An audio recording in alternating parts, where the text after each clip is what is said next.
Hey guys, welcome to episode 1 of In the Fire with me, Eric Ramey. I'm a jeweler here at T&P Jewelers in Roanoke, Virginia on Valley View Boulevard.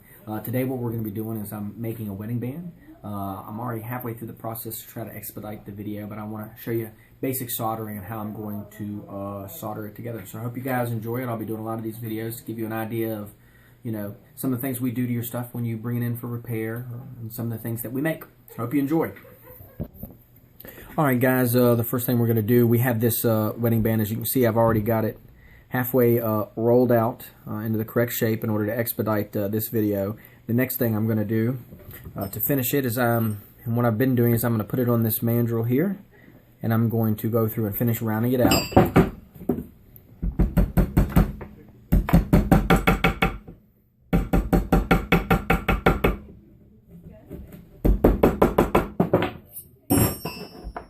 Alright, now I'm close enough, you know, as is, and then I'm going to go through and finish rounding this out with my pliers here and get it together so I can go through and do my solder.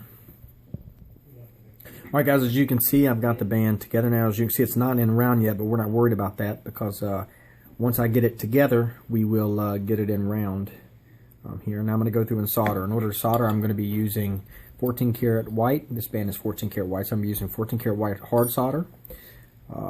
Hard flux, and then my soldering stick. Here's my flame. Flame should have 3 colors in it. It's very important to not over oxidize your flame because you'll end up with porous spots or your solder won't flow.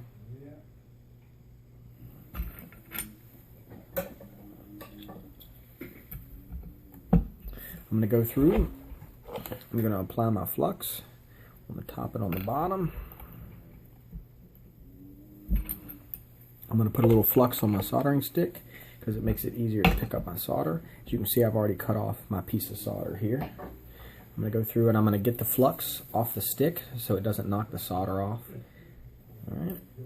Then I'm going to go through, get my solder ball on here, and I'm going to get and let the flux go ahead and bubble up on here. I'm going to take the soldering ball and I'm going to put it on the inside of the shank because I like to pull it from the inside first because the filing I do on the outside, and I like to have as little filing to do as possible. So now I've got my solder to flow, and then what I'm going to do is once my solder flows, I'm going to turn this around, and then I'm going to go on the top and make sure it pulled through the top. Alright, so yeah, there it went. I got it through the rest of the way on the top. Next thing I'm going to do is I'm going to be pickling this ring, which has Sparex and water in it inside of a pickle. That's going to get some of this oxidation and fire scale off. And then I'm going to go through and polish it. So the part you're not going to see is the pickling, and I'll be right back. Alright guys, it's been pickled. In order to get this in round, as you can see, it's still definitely not round. In order to get this in round, I'm going to put this on my mandrel. Alright, I've already got it figured out to the size that I want it to be. And then I'm going to go through here, and I'm going to hit it with my soft hammer.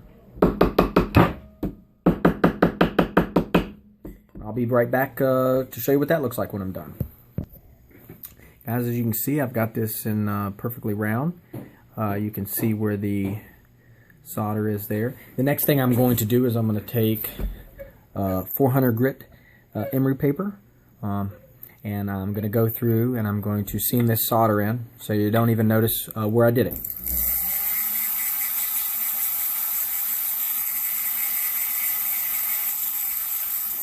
And when I get that done, guys, we'll come back and show you how I polish.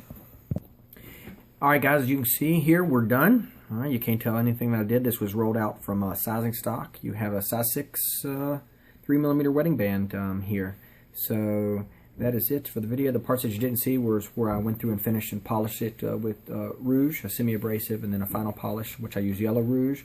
And then I went through and I rhodium plated it because it's white gold. And the most important part, of course, is when I go through and I put it in the T&P box and it's ready to get out of here and go. Alright? Fantastic. Well, I hope you guys enjoyed the video. And feel free to visit us at tnpjewelers.com and like us on our Facebook page. And remember, fellas, if you're in the fire, throw some ice on it.